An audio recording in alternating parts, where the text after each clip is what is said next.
Binalatan ng buhay ni VP Inday, mga kababayan, si BBM sa kanyang interview dito sa international media na RT News, Russia Today. Ayun mga kababayan, international news na rin itong issue ni BBM tungkol sa paggamit ng droga.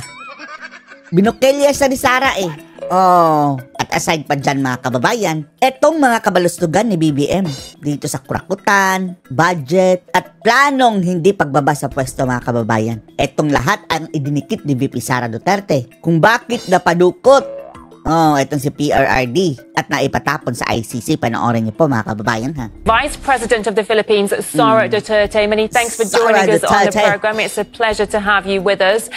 So it's been over 100 days since your father, the former President Rodrigo Duterte, was 100 days na, no? Ang payat na detained by authorities for the ICC. The Philippines officially cut ties with the ICC in March 2019. So how does that affect the legitimacy of this detention, in your opinion? Thank you for having me. Good day, everyone. Well, that is precisely the question that was submitted by the defense team of former President Rodrigo Duterte to the ICC. The question on jurisdiction, particularly because they conducted... By the way, mga kababayan, hindi pa pala tapos yung question of jurisdiction mga kababayan. Dahil yung pinagdesisyonan ng nung nakaraan ng mga judges mga kababayan na mayroon daw silang jurisdiction. Procedural daw yun mga kababayan Kapag talaga mag-uumpisa na ang trial, pwede pa daw yang i-raise up mga kababayan, sabi ni Roque. The investigation 2 years after the withdrawal of the Philippines as a member of the ICC, and therefore... Nung nauna lang daw mga kababayan mga desisyon tungkol sa jurisdiction. Bakit nabasura yon? Dahil sa sablay na ginawa ni Guevara mga kababayan. Dahil hindi ito question ni Guevara dati pa. At iwanan din natin kung anong nakain ni Guevara noon mga kababayan na sa halip na questionin unang-una ang jurisdiction, ang ginawa ni Guevara, please, huwag nyo na pong ituloy ganyan. Nagmakakaawa mga kababayan na para baga, kinukumpirma na may jurisdiction pa ang ICC sa atin. Should have been already prescribed. Prescribed meaning napasok na mga kababayan dahil dapat 1 year pa lang, nag-imbestiga na sila. Otherwise, invalid na o wala na silang jurisdiction. And do you see any political motives for the case against Mr. Duterte? Well, yes. Because before his detention, the former President Duterte was a staunch critic of the Marcos administration. There are serious allegations and questions about his competency and weak leader, incompetent. Allegations about drug abuse. Drug abuse! Malalaman na naman ng buong mundo mga kababayan. Eto si BBM ayaw pa rin magpa-hair follicle drug test mga kababayan Inanunsyo na ni VP Sara Duterte sa buong mundo na ito international media mga kababayan, ang drug abuse issue ni BBM. Ayaw mo pa rin patunayan na hindi ka ngag-ngag? Bahala ka! Pa-hair follicle drug test kasi na matapos yung issue na yan. And allegations about drug abuse that came from the former President Duterte. And before his detention, there was a preparation by the former president of a campaign for his senatorial candidates for the PDP, his political party.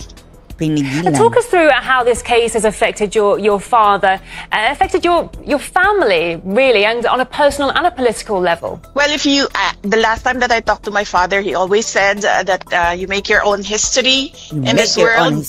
And he leaves it all up to God, whatever will happen to him. And he also said that he did what is best for his country, rightly or wrongly. As for the family, we have been more closer now. The quirk about our family is that we forget our personal differences if we have a common adversary, and at the moment that is President Bongbong Marcos. Dahil kay nag-nag mga kababayan, naging closer sila sa kanyang pamilya. You and your family have said many times that this arrest warrant is illegal, but the ICC is an international court, so where do you even go to appeal? Kaya nga no, kung nilabag ng ICC mga kababayan, sinong mapagsusumbungan? Kung umabuso ang ICC, dapat may magsasanction diyan sa ICC, no? There was a Senate investigation that was conducted by Senator Amy Marcos and was supported by some of the senators in the Philippine Senate. And she submitted her findings to the ombudsman here in the Philippines, and she recommended filing charges against the individual who implemented the rendition on former President Duterte. You recently argued that your father should be permitted an interim release to a third country because of his age. He's 80 years old. What is his current condition at the moment, and what sort of toll is this case taking on him? At the moment, he's in his thinnest. Payat. Kapayat-payatan na niya mga kababayan ngayon. Ever. Never seen him this thin. I've seen him from pictures when he was skinny, single, and that was the thinnest that I've seen him, and this is about the same. Yung picture na single pa si PRRD, na para na siyang mga kababayan, payat na payat. Ganun na kapayat. At that time, I lost so much weight, and he has a problem with the cold and the weather malamig in The Hague, and walang gana kumain. Of course, he has no appetite because the way that the food is cooked is not really the same as traditional Filipino dishes, and of course, there is that longing to be with familiar faces, family and friends. So there are certain days that it's a good day, and there are certain days that it's not. It's a bad day. So yes. The ICC. Let's talk about the charges against him now. The ICC detained your father on charges that he was responsible for crimes against his people, but it seems he remains deeply popular. During this time, he's been elected as mayor of the city of Davao. So clearly, some Filipinos still support him. What does that say about the ICC's continued detention of him, in your opinion? Allegation lang naman yun eh. Wala nang kaso sa Pilipinas. Anong crimes? Allegations. Well, as I said, the ICC is all about human rights and justice, and we don't see it in the case of former President Rodrigo Duterte. Pagdating kay PRRD mga kababayan, walang human rights para sa kanila. He has been in detention for more than 100 days without recourse for bail, and now his petition for interim release has been vigorously opposed without a legal reason by the prosecution. Kung ano-ano na lang, pati si Hanilet mga kababayan, ginawang rason na marahas daw si Hanilet, kaya bawal bigyan ng interim release. He has already stated in anong kinalaman ni Hanilet? His brief that he is not a flight risk because of his age. If you can see the footage where he was pushed up the plane, he really had no strength at all to Kakalad ka rin ko yan. Resist. And he doesn't intend to intimidate witnesses. He hasn't done that. He's been mayor. He hasn't done that. He was president when the ICC case was filed. He hasn't done.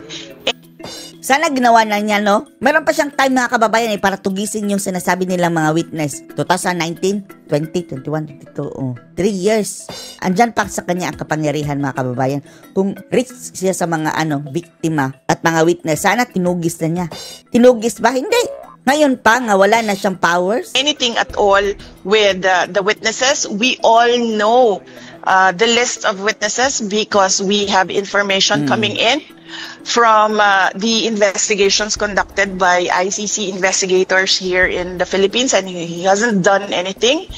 For the past 2 years, we've been telling him to prepare for the ICC case, but he said that it's all crap, it's scrap, nothing. And clearly, when we heard the charges, we found out that it's really nothing. It's 43 counts.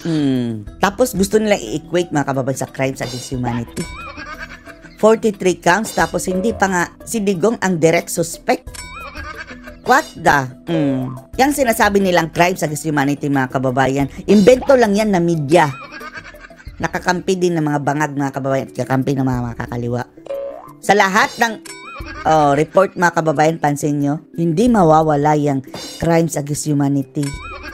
Pansinin nyo, script pa ulit-ulit na kasinungalingan, nagiging katotohanan na sa pandinig ng nakikinig mga kababayan. Dahil sa paulit-ulit nilang naririnig. Lies repeatedly uttered becomes the truth to the ones who heard. Of murder that's not even close to crimes against humanity. It must be an incredibly stressful time for you. And hindi lang sa kanya, pati na sa mga taga-suporta. Nung hinuli si Tatay Digong, ang daming hindi nakakain, nakatulog mga kababayan. Sa inis. Your family. What message would you send to Filipinos around the world who continue to support your father? Yes. 60% ha? Nag-survey pa mga kababayan ha? 60% ng mga Pilipino nagtatrust kay PRRD. Samantalang kay Bangag, 25%. Majority pa rin ng Pilipino mga kababayan. In fact, majority of the Filipinos in the Philippines continue to support former President Duterte. A lot of them pray for his 60 ba yun? 65? return to Davao City, and a lot of them pray that he will be acquitted of the charges. And we thank the Filipino communities around the world for their prayers. It is a big help, and it helps President Duterte to know that Filipinos regularly visit The Hague, even if they are just outside the detention unit. And Filipinos regularly conduct rallies so that all over the world will listen of the injustice that is done to him. Eto, sige.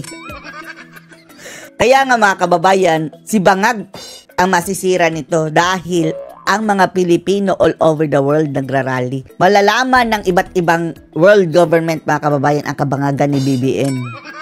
Dahil hindi maiiwasan mga kababayan na may dikit ang pangalan nito ni BBM ngayon dahil siya ang napatapon. Kagaya nito, Russia Today. Binulgar ni Sara yung issue na pagdodroga ni Ngagba. By the ICC. And indeed, you have your own concerns currently with an impeachment process against you in the Philippines. You say kasi bangag na naman yan.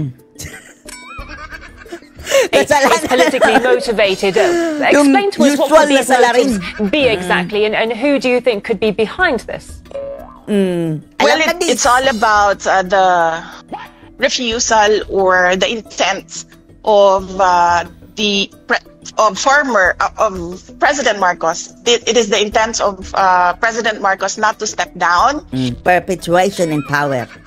He wants to perpetuate himself or his family. Bakit si Tatay Digong ang nasa picture? Yung iwi. In power, it is clear from the moves of his administration against political opponents. And in fact, one of his relatives, and this is a personal knowledge of mine, has expressed that he wants to run for president. This all started with the si Tambaloslos gusto magtumakbo mga kababayan relative ni BBM. People's Initiative, wherein they wanted to amend the constitution to shift into a parliamentary form of government where the prime minister is not voted by popular choice. When they failed in this, they started the impeachment, and clearly evidence shows that the members of the House of Representatives, and many of them who signed, did not read the articles of impeachment. And one particular member of the House of Representatives already said publicly that there was money in exchange for the signatures. Money! In the articles of impeachment. Tapos gagamitin pa ang pera ng gobyerno, conditional fund release. Grabe. Because I am the front runner in the presidential race. Oh, grabe mga kababayan, ang taas ng rating ni Sara mga kababayan. 35%. Si Tulpok mga kababayan, ando na. 9% na lang, buti nga. At ang nakakatawa pa dito mga kababayan, ang second, 19. Si Lenny. Tapos, bakit sila nila sa survey mga kababayan si Bongo? Mayroong 15% si Bongo mga kababayan. Pang third. Kung tatakbo si Sara, hindi tatakbo si Bongo. Hindi sila magkaaway. Sinadya nila mga kababayan para mahati ang ni Sara. Kung ano yun mga kababayan, wala si Bongo, hindi sinali ng mga kabangagan. Alam natin ang diskarte nila mga kababayan, hatiin nila ang bawasan ang rating ni Sara para magbukhang mababa. Hinati nila mga kababayan, nilagay si Bongo doon sa option. 15%. So kung ganun mga kababayan, yung 15 kay Bongo, kay Sara din yun eh. Nahati lang mga kababayan dahil mga pro Duterte yun, 50% kay Sara. Ang next si Lutang, 19. And then si Tulfo, 9. In 2028, the survey shows that. And I think they want to eliminate the front runner. Eliminate. Yan ang ugali ng Tambaluslos eh. Lahat nga ng kanyang kalaban mga kababayan, 3. Eliminated. Siya lang mag-isa, walang kalaban. Do you think there might be a connection between the detention of your father and the impeachment process against you? Connected yan lahat. I believe so, yes. They think that orchestrate niyan. If they take out former President Duterte, they will weaken me because it's one brand, it's one family.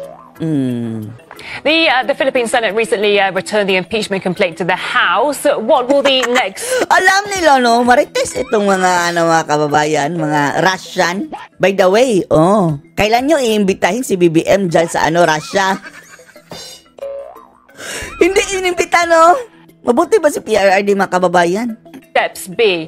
Well, I do not know with the Senate what will be their next steps. They required us to submit an answer to the articles of impeachment, and we did that. We submitted it the other day, and we're waiting for instructions from the Senate on what to do next. As you were just saying yourself, there are many people claiming that the impeachment process against you is designed to block your potential candidacy for the gustong ipa-disqualify, perpetual disqualification to run in office. 2028 elections. Do you plan to run for the presidency if you are acquitted of the current charges? 2026 pa daw, December. I have not planned anything for the president. That you know of. Presidential race of 2028. Some supporters have given me a deadline of the fourth quarter of the year 2026. Saka pala siya magde-decide. So that is when I will decide if I will run for president on 2028. Mahirap na mga kababayan eh. Kapag i-a-annunsyo na niya ngayon, sisirain na siya mga kababayan. Lalong-lalo na't sinabi pa niya na gugurgurin daw siya mga kababayan eh. Nag-nag. Di na daw niya alam mga kababayan ang kanyang meron pa ba siyang bukas dahil baka titigiin na daw siya ngagba. Your approval ratings are currently, reached 59% in March. What sort of public support have you received since then? Do you have a feeling that a majority of the Filipino people... majority, 59% eh. Mas marami pa nga yan dahil ang taga-survey bias. And behind you. Bias doon sa mga ngag-ngag. Well, I do not know. I don't have the numbers. I don't have the surveys. But I am comforted by the fact that wherever I go, people express their support and their prayers for former President Duterte. If we can just touch upon geopolitics for a moment, because the US often interferes in disputes between the Philippines and China in the South China Sea. I'd like to ask, what's your opinion on Washington's role in the region? Well, for the Philippines, our constitution clearly states that we should have an independent foreign policy. So our relationship with the US and our relationship with China. Dapat neutral. Hindi kagaya ngayon ni BBM mga kababayan. Wala talagang neutrality. Missiles! Nagpapasok na missiles dito. Ayaw namin ibalik ang missiles. Delikado niyan mga kababayan. Kagaya nung sa Qatar, diba? Hindi naman sila kasali mga kababayan sa giyera ng Iran at Israel. Tinarget sila mga kababayan dahil mayroong mga kampo ng Amerikano doon. Tayo, ang dami. Buti nga yung Qatar, mayroong mga anti-missiles mga kababayan na system. Tayo, anong ika-counter mo doon, BBM? Wasak na should be two separate engagements, and we should not lean towards the US for our problems with China, particularly our issues in the West Philippine Sea.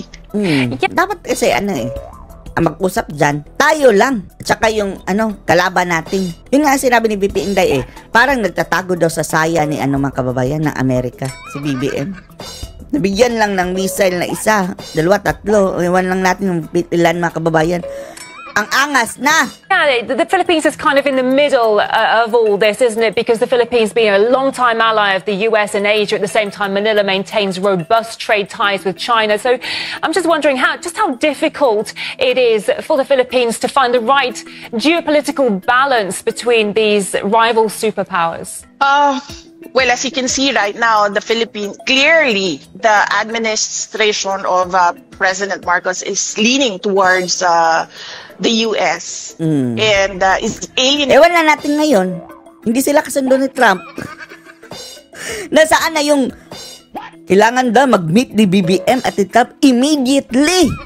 Oh, yan ang sabi ng mga nagnag mga kababayan no, sa palasyo. Immediately. Hanggang ngayon, wala pang mga kababayan meeting ni Trump.